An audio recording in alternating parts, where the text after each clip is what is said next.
Hello, LA. What's happening? What's happening? Come on, let's go. Just me and then we got drinks.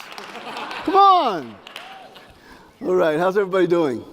My name's Ted Bunch. I'm the co-founder of a national organization called A Call to Men. A Call to Men, our mission is to create a world where all men and boys are loving and respectful and all women and girls are valued and safe. And so our work is, we've been around about 15 years, a not-for-profit organization nationally. We have an office in New York and Charlotte.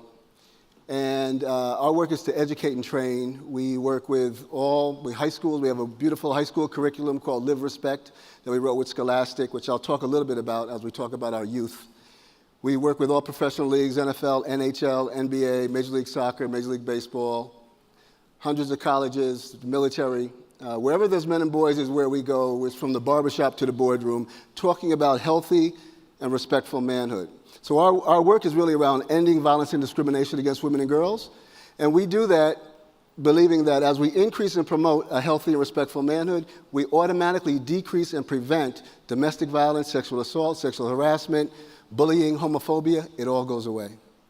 So with my time with you today, I just want to share a little bit about the importance of men in particular being part of the solution. We're at a critical time in our culture around looking at manhood, looking at men, looking at gender equality. And we're at a critical time, and we are the solution. But we have to also look at what got us here. Why are we here? And I really want to talk about the silence that we have as men. Because the overwhelming majority of violence against women, discrimination, harassment against women and girls is men's violence. But the overwhelming majority of men are not violent, but we're silent about the violence other men perpetrate, and that's as much of the problem as the violence is. We're silent about the harassment other men perpetrate, and that's as much of the problem. You know, when we don't say that's not cool when he's telling a sexist joke at the water cooler, well, that's synonymous with giving him permission to, right? We're good guys, want to do the right thing, but we've never had this conversation. And now we're at a point where we're really the first generation of men being held accountable for something men have always gotten away with. And it's overdue, it's time, right? And we're not here to save or rescue women because women don't need to be saved or rescued. Women are competent of taking care of themselves. And the women in the congregation said, amen, right? So it's really about men. If we're not violent, safety takes care of itself. If we're not abusive, the world's a different place. So I want to first thank Mark Suster for the opportunity to have this conversation. Thank you, Mark. We can give it up for Mark for his vision and leadership. All right, so we're going to have this conversation around manhood. And women, I'm going to ask you for some help with this. I'm going to ask the guys too, and we're going to have fun. It's not an indictment of manhood. It's an invitation to men to do things differently. Is that all right? And we're all learning. We're all growing from this. I'm learning from it too. Listen, any man, now I'm 56 years old. Any man my age or younger or above me is looking back and saying, what did I say? What did I do? Including myself. Because there's no man, he does not exist, who has not either crossed the line or witnessed another man crossing the line and didn't say anything about it. And we'll push up against the line. You know, it speaks to our male privilege that when we talk about the line, who gets to determine that? Because our line is always around the physical thing, isn't it, men? Right? Where her line might have been way over here. Where, well, I didn't text him back right away and he's tripping. He's over, you know, he's showing up at my house. He's doing all these things, right? Where our line might be the physical thing. So, do I have anybody with children here? All right, beautiful. Anyone with younger sisters, younger brothers? Okay. So I'm going to talk to you about why this is important, that just being good guys is not enough, that we actually have to use our influence and platform to have a positive impact. Being a good guy is not enough. We can't be silent about this thing anymore. So, does anyone have a daughter around 10 years or younger? What is her name, sir? What's your daughter's name? Amelie. Amelie? Yeah. Amelie. How old is she? 8. Beautiful. Nice. All right. Thank you all for raising your hands, and God bless you and your children. I have a daughter also. I have 3 children. You'll talk about my daughter, Maya. She's the oldest. She's 27 years old. Now, Maya wanted to, in her last year of college, she wanted to live off campus. She wanted to live in the town of Charlottesville. She went to UVA. We live on Long Island. It's about a 6-hour drive if I need to get to Maya if she needs me, right? Because she's not home anymore, man. I can't protect my daughter. She's 6 hours away. Can you imagine? I don't even like presenting it to you hypothetically. I get a little upset. I really do. But for the purposes of the conversation, I kind of have to. Imagine if Amalia, you hear that, right? I don't like thinking about it. She needed you. You're 6 hours away from her. Would that be a long 6 hours? Man, that'd be forever. Now, I live about 15 minutes from JFK. I wouldn't go get a flight. I'd get in the car and I would go. I don't have TSA pre-check. They're going to slow me down. I got to go, right? Get to my daughter. So Maya's in Charlottesville. She's a senior at UVA. She wants to live off campus. She asked me to come down and look at an apartment. Her mom and I go down and look at an apartment. We choose a nice place. She and the girls want to move in. I'm driving back to New York, and Maya calls me and says, Dad, will you bring me a pair of your old shoes or boots? And I'm going to ask the men in the audience, guys, why would she want a pair of my old shoes or boots? To put them outside the door. Why would she need them outside the door? To show that there's a man lives there. But why does she need to make sure there's a man there?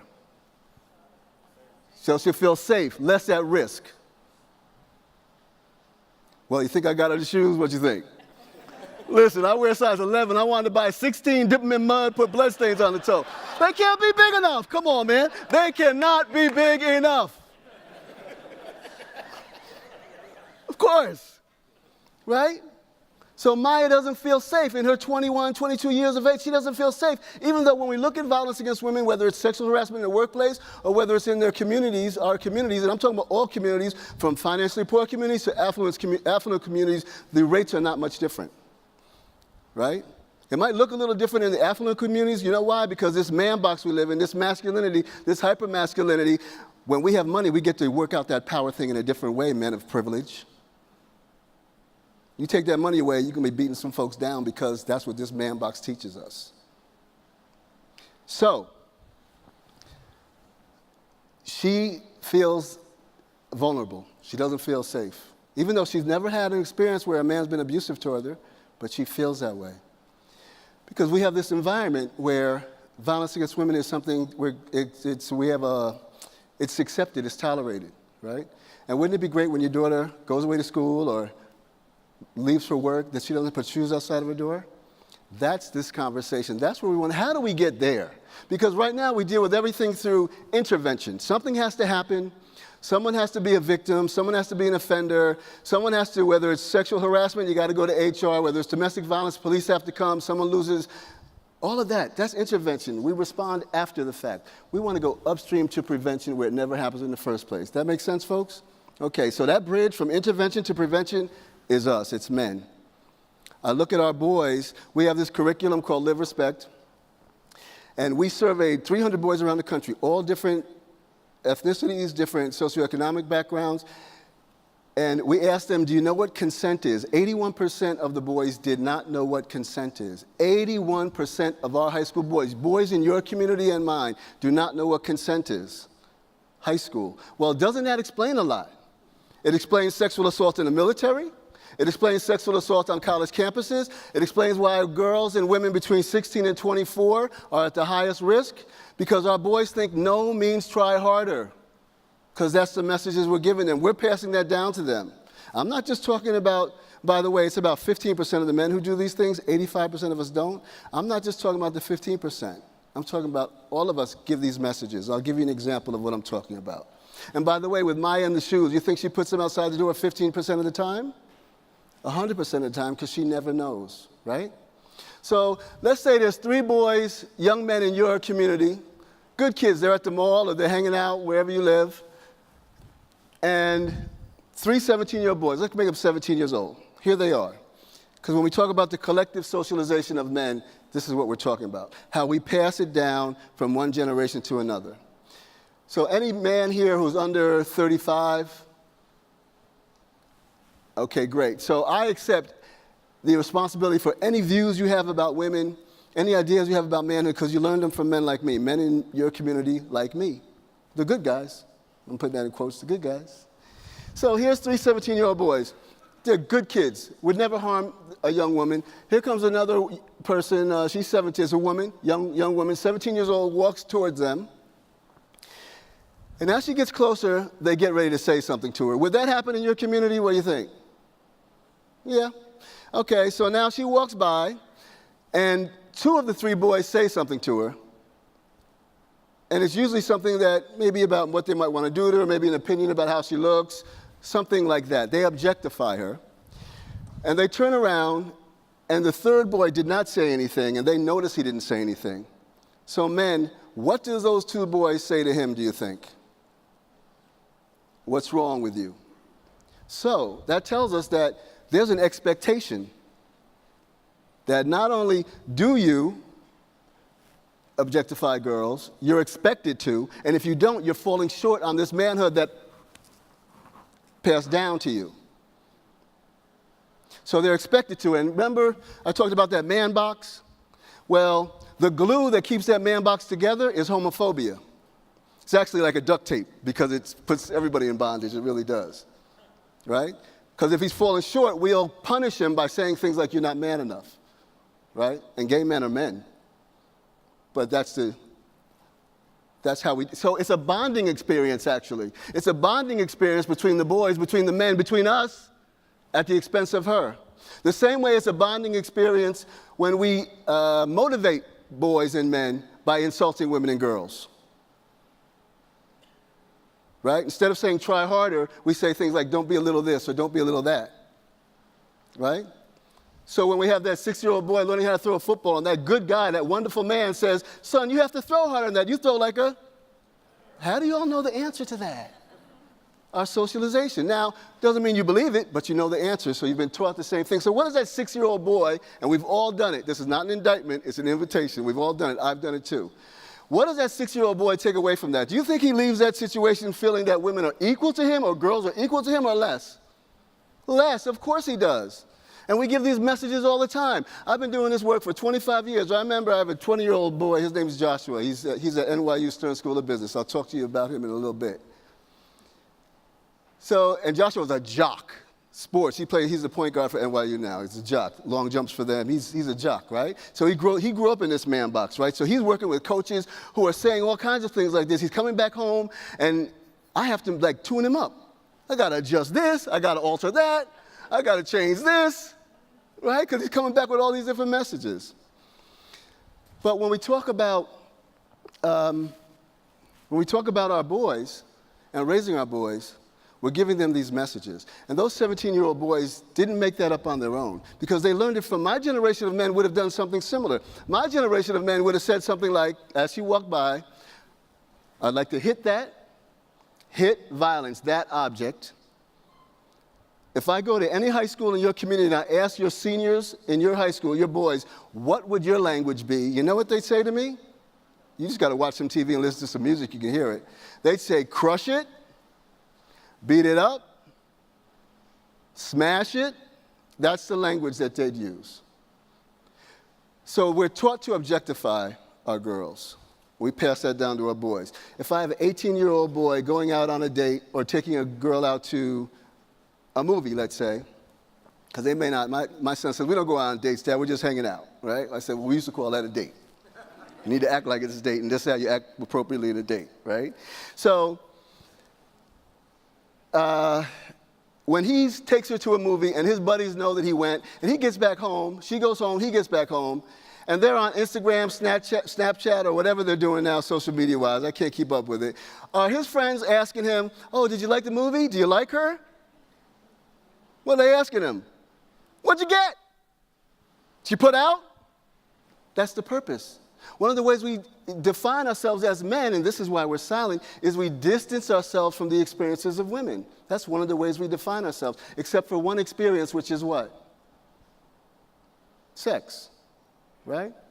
Dads in the audience, when are our daughters supposed to have sex? Never. Boy, they are quick. They are so quick to say that. Watch this, though. When are our boys supposed to have sex? It gets quiet. Now, by the time he's a freshman in college, we're kind of like, well, you should probably, right? What's going on? Right? So we can't have it both ways. We can't have it both ways. But we don't have, so our boys are not prepared. That's why sexual assault at college and campus, they're not prepared because we don't take the time to have the conversation with them. We might say, wear a condom, but we're not talking about respect. We're not talking about consent at each level. We're not educating them, well, moans and groans actually don't mean a yes. Only yes means yes. We're not educating them, well, you know what reciprocity looks like? We're not talking about how do you communicate with her, right? With my son, when he started dating, I had this conversation about you're not supposed to have sex until you're 18. This is an adult decision. That's when you make decisions. And now here's a condom, and I'm going to talk to you as if you are having sex. Because I'm in the real world, too. So we have to have conversations with our boys. We don't do that. We're very quick to have conversations with our girls and expectations with our girls, but we don't with our boys. And even if we sit down with our boys individually, they'll know what to say. But then when we get with another group of boys, and then they want to say, oh, I don't want to do that. And the boys will say all these things to make them feel less than a man based on this framework, this construct. And then the boy won't say anything, and now he's in front of the dean, he's being arrested, a girl's been sexually assaulted, and these boys are damaged for life, and she's certainly damaged for life. So we have a responsibility. Okay, I'm going to play a quick video here, folks. Bear with me. This talks about the mission and work a little bit, and then I'll get right back to you.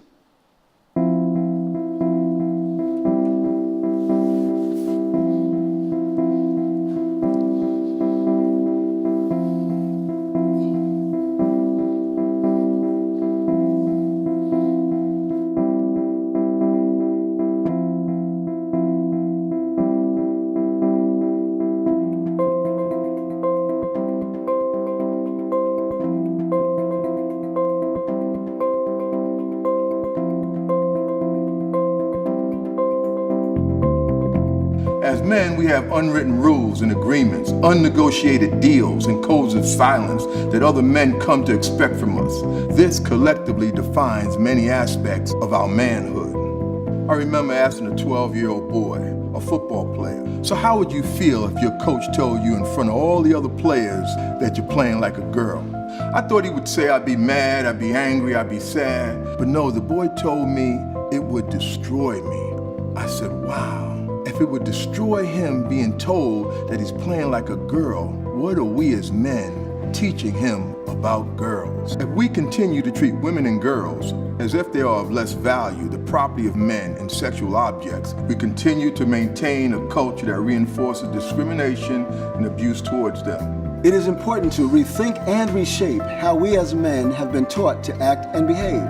We need to hold on to the many wonderful aspects of manhood and remove those things that hold us back. We need to stop laughing and begin challenging inappropriate comments made about women and girls. We need to educate ourselves, our sons, and other young men and boys. Our liberation as men is directly tied to the liberation of women. Let's be the solution. A Call to Men works with men and women to create a world where all men and all boys are loving and respectful, and all women and girls are valued and safe.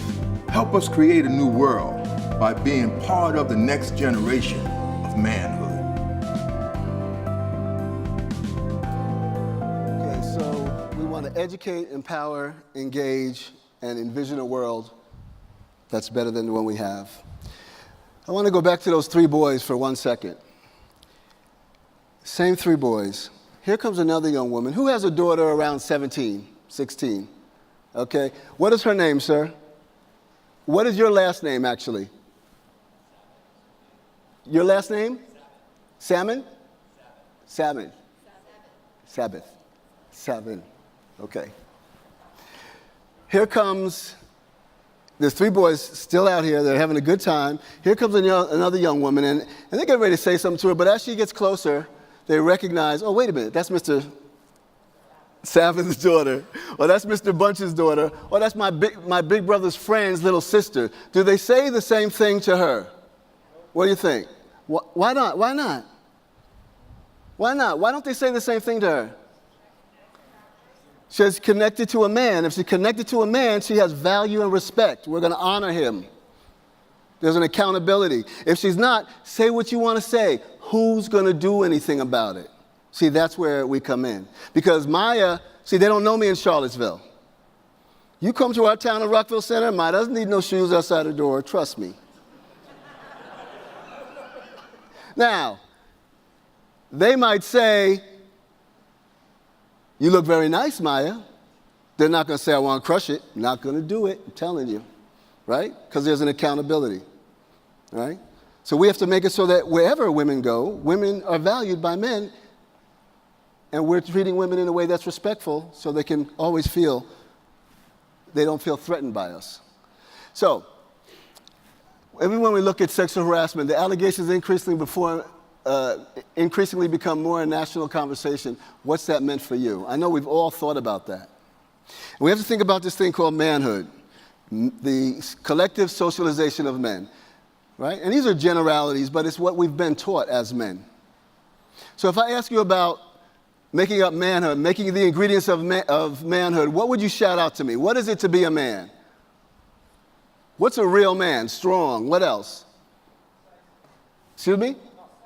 Decisive, tough. What else? Courageous. What else? Provider. Respect. All those are great qualities. Those are great qualities women have too, right? But that's what a real man is, right?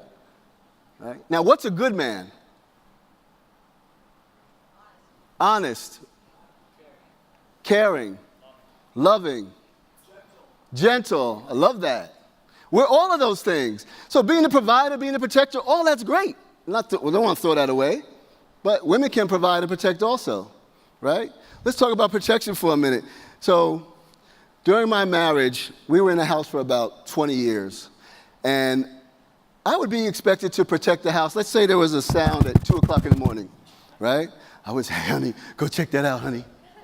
Right? Now, I was expected to do that. Now, I have a friend of mine whose wife was a mixed martial arts champ in her division. Let me tell you something. He'd be like, go have some fun. Let me know when you want me to call somebody. I mean, she was a badass. Right? But in our house, I was expected to do that. Now, we were in that house 20 years. We never got that sound. Colin, we don't even know if I could have done anything about it. We don't know. I've never had to demonstrate it. I've never had to prove it. Now, my wife was a protector of our finances. When we started dating, okay, we need to save this amount of money for the wedding. Wedding comes, this is what we need for go to an apartment to a house. This is where we need to invest, put this amount away for the kids. We need to, okay, buy a house now, mortgage payment all the time. Our credit scores are here. It's like protection over our finances on a daily basis. Made more money than me?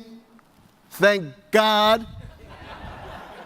I got no problem with that. No, I don't. Right? So, and managed it better than me. So, what we'll do though, because we elevate what men do as men, because we're seeing it through sexist lenses, honestly, patriarchy and sexism, and that's what it drills down to. Right? So, we're seeing it through male entitlement and male privilege, so it's what a man does is here, and what a woman does is here. That's a good woman, takes care of the bills. That's good. You know, it's a good woman. Right? No, actually, her value, her protection to the family is much more valuable than mine, in that instance anyway, right? So the man box, all these things make up manhood, right? So these are some things we teach our boys, and we as men carry on. No fear, no pain, don't show weakness, to man up, right? At about what age do we tell our boys to stop crying? About what age? 2? Are you from Texas? Are you from Texas? You from the South? South Pittsburgh, excuse me. 2, all right, but by the time they go to elementary school, we're expecting them to shut it down, right? Now, when do we tell our girls to stop crying? Never. So men, I'm not saying run out and start crying, but what I am saying is that we live 6 years less than women dying from stress-related illnesses. There's a direct connection between that emotional stress that never gets released and we bury, actually manifests into a physical stress as we get older and kills us. These rigid notions of manhood are killing us too, right? So as a result, and what do we tell our boys when we want them to stop crying? What are some things we say? Man up, what else? Stop being a baby, what else? Quit acting like a girl. right? I don't do this anymore, but what I used to say is, I don't understand you when you're crying. Where my daughter, cry, cry, cry. You okay, baby? You all right? Daddy's right here. Let it out. You got any more in there? Come on, you got some more in there. Right?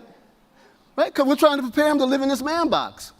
We're trying to prepare him to be protected, to not be picked on, all of those things, you know? Be tough. Be strong. Be aggressive. Now, aggression has its place. In the business world, aggression has its place. Times you have to be aggressive, right? Certainly in competition, sports, you have to be aggressive. Military, you have to be aggressive, right? So aggression has its place, not when it comes into our personal life is a problem. So these are not bad things by themselves. Be in charge. So if men are in charge, women are not. Emotion except anger, that's the one we're allowed to express, right? That's the one we're allowed to express. But you know, do you think anger is a secondary emotion or a primary emotion?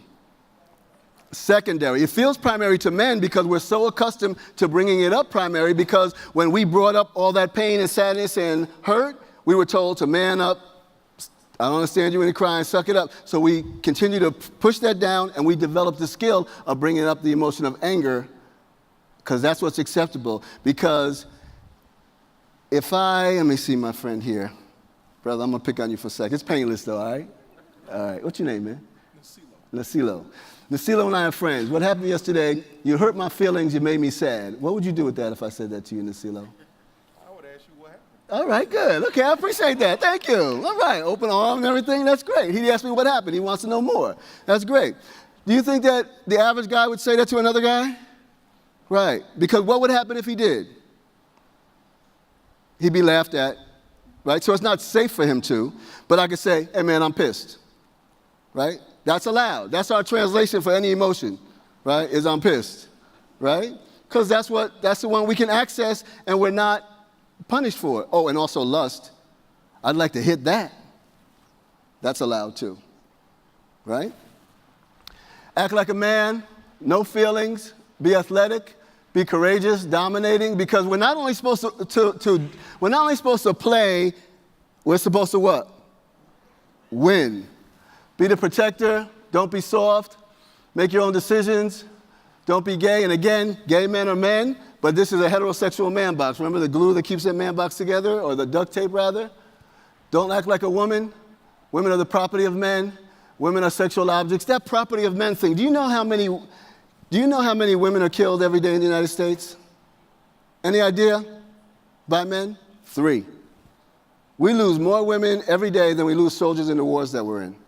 And from those 3 women a day, 75% of them are murdered once she says, I'm leaving, or has left. So what does that tell us about the mindset of those men? If I can't have you, nobody can have you. That's property and ownership. By the way, has domestic violence been seen as a private issue or a public issue historically? Has that privacy served men or women? Men, right? Property and ownership. All right, so we're told don't be soft or don't be a bee. I'm not going to put that up there, but that's what's said. Don't be vulnerable. Always be in control. Don't ask for help, right? Because asking for help is a sign of what? You all know the answer is very good. Don't be too nice, because kindness can be seen as, yes. Don't be too committed, right? So all the guys are going out, and he says, no, I'm going to go home with my girlfriend and my wife. What are the guys saying? Come on, man. What else do they say? It starts with a W. Whipped. Right? Happiest guy out of the group. Right? But whipped. Right? Come on, Jim, let's go to the bar. Jeez, man. Ted's always going home having fun and stuff. Don't be too loving. Okay, don't be too caring. All right, so the man box, you guys get it, right? You all get it, right? And even guys, I shouldn't say that, right? It's gendered, isn't it? The word guys? Like, we have to watch that, right? The gender stuff we have to watch, you know, even in the workplace. Like, we're learning these things. We're learning in real time, right? But we're learning these things, you know, and Ms. Slaughter brought up some wonderful points about that, you know, but we'll say things like that. It's not sexual harassment because it's not but it's gender-based, right? You know, a woman makes a point or takes a stand, And she leaves the room and we'll say, oh, she's probably on her period or something, right? We devalue her, right? Things like that. Woman with a group of men, they're all equal, they're peers, they're having a meeting, looking to her to take notes. It's gendered, those things. In the LGBTQI, two-spirited individuals as well, it's gendered, right? Two-spirited, have you all heard of that term? Okay, so this is, again, as people are becoming more open and being able to be their authentic selves, we're learning more about language and who people are and what feels right to people. So two-spirited is something we learned recently. We had a national conference and we had this beautiful indigenous brother share his experience. We would probably consider him to be, a gay man. The term he uses is two-spirited, right? Beautiful term, I think. Two-spirited. And it's specific to the indigenous community. So if I'm a gay man as an African American, I can't use that term. It's term that's for their community, right? So we're learning these things as we continue to learn more. Okay, so we distance ourselves from the experiences of women and girls, and as a result, it creates a lack of interest, and we can't be our authentic selves. We need to do that, and that's what Ms. Slaughter was talking about too, that men may want to do other things. I had a job, I was a primary care provider for all of our kids. Even though I worked, I had a lot of flexibility. I had a lot more flexibility than their mom. And I loved doing that because my father wasn't in my life, and I wanted to be the father that I never had, right? No fault of his own, he had mental illness. It was better that he wasn't. But, so I wanted to heal the little boy in me as I'm also loving my kids. There's a friend of mine, his name's Joe Ehrman, ex-football player. He coaches now in Baltimore. And he talks about this. He says, I had a hole in my soul shaped like my dad. Oh, man, I almost fell over when he said that. We were on a panel together, and I wanted to say, oh, I got that, and you got that, and you got that. There's few of us who don't. So our goal is to not create holes in our children's soul shaped like us, right? That's my goal. So the collective socialization of manhood creates these three things. Less value, property, and objectification are the three things that is the common thread of our socialization. Whether we're here in the U.S. or anywhere I've gone all over the world, it's the same. Where there's patriarchy, there's sexism. Where there's sexism, women are oppressed, and it looks like this. I did the same thing with men in South Africa. I didn't use football. I said soccer or football. 6-year-old boy kicking a soccer ball, football. And you say, you got to kick hard on that. And I pitched it out to them, and they said, girl. Same thing, right? So we have to take responsibility, men, of doing things differently, keeping all the wonderful things there are about manhood, but also looking at some things that we need to change. So we have to develop a voice. Most important thing, and everyone here has a platform. Everyone here has a voice. We have to develop that voice, right? Talk to each other about it. Even going back and sharing with a friend or with someone in your community, another person in your community about what you've heard today, what resonated with you today, right? That's a good place to start. The need for men in particular to use their platform and speak out about these issues. So we want to listen to women and validate their experiences, challenge the harmful messages you've received about gender, right? About gender, so that there's openness and inclusivity. Promote healthy, respectful manhood. We can do that by talking about healthy, respectful manhood with other men and boys. Don't conform to pressure to always be in control, or asking for help is not a sign of weakness. Be clear on why you care about these issues and what you want to do about it. So not just doing it to do it, but why do I care about it? What impact do I want to have? Identify the areas of your life where you can influence men and boys and our culture. And you all can do that, certainly, right? So we want to create opportunities for action, speak out against all forms of violence and discrimination, whether it's gender, race, advocate for equal pay in your industry. I'm going to say that again. Advocate for equal pay in your industry. And the women in the congregation said, that's a little better. Promote talented female and gender nonconforming leaders. Inclusion is important. Be intentional about who is in the room and whose voices are heard. And you can certainly support the work of A Call to Men. We're always looking for board members as well. I want to share in closing just that it's so important that as men that we show an openness and a vision and a leadership to be different, to challenge ourselves, right? We're good guys.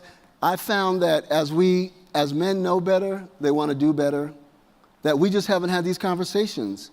And we haven't had space for these conversations, right? So this is not an indictment on manhood in any way. It's just an invitation to men to do things differently. It's an invitation to us to understand that we do have a privilege here, male privilege, right? Right? As a black man, I have male privilege, right? Right? It's not the same as a white man. There's, intersectionality, right? Intersections, right? Class, gender, race, ability, religion. There's all these intersectionalities. So as a black man, I don't have the same privilege. I have male privilege, but not in the same way that a white man has. He's race privilege and gender privilege. But this privilege, this male privilege, gives us some common ground where we can work together and we can be better men as a result of it. And that's what the vision is really, is that men continue to do this work, become better men, and we believe that the world will become a better place as a result of that. So I want to thank you for your time and this opportunity to share with you.